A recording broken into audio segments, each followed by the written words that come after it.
Job, chapitre 36.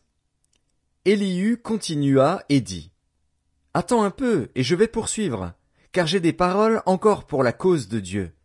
Je prendrai mes raisons de haut, et je prouverai la justice de mon Créateur. Sois-en sûr, mes discours ne sont pas des mensonges, mes sentiments devant toi sont sincères. Dieu est puissant, mais il ne rejette personne. Il est puissant par la force de son intelligence. Il ne laisse pas vivre le méchant, et il fait droit aux malheureux. Il ne détourne pas les yeux de dessus les justes.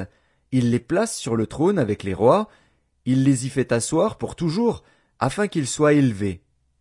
Viennent-ils à tomber dans les chaînes? Sont-ils pris dans les liens de l'adversité?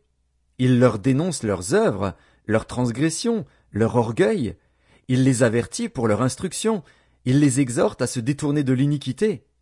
S'ils écoutent et se soumettent, ils achèvent leurs jours dans le bonheur, leurs années dans la joie.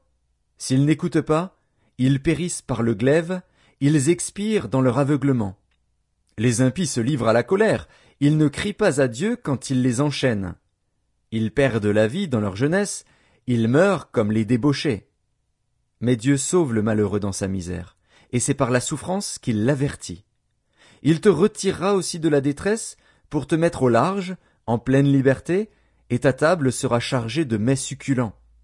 Mais si tu défends ta cause comme un impie, le châtiment est inséparable de ta cause. Que l'irritation ne t'entraîne pas à la moquerie, et que la grandeur de la rançon ne te fasse pas dévier.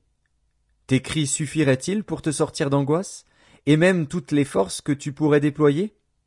Ne soupire pas après la nuit, qui enlève les peuples de leur place. Garde-toi de te livrer au mal, car la souffrance t'y dispose. Dieu est grand par sa puissance. Qui saurait enseigner comme lui? Qui lui prescrit ses voies? Qui ose dire: tu fais mal? Souviens-toi d'exalter ses œuvres, que célèbrent tous les hommes. Tout homme les contemple, chacun les voit de loin. Dieu est grand, mais sa grandeur nous échappe. Le nombre de ses années est impénétrable. Il attire à lui les gouttes d'eau, il les réduit en vapeur et forme la pluie. Les nuages la laissent couler, ils la répandent sur la foule des hommes. Et qui comprendra le déchirement de la nuée, le fracas de sa tente? Voici, il étend autour de lui sa lumière, et il se cache jusque dans les profondeurs de la mer. Par ses moyens il juge les peuples, et il donne la nourriture avec abondance. Il prend la lumière dans sa main, il la dirige sur ses adversaires. Il s'annonce par un grondement. Les troupeaux pressentent son approche.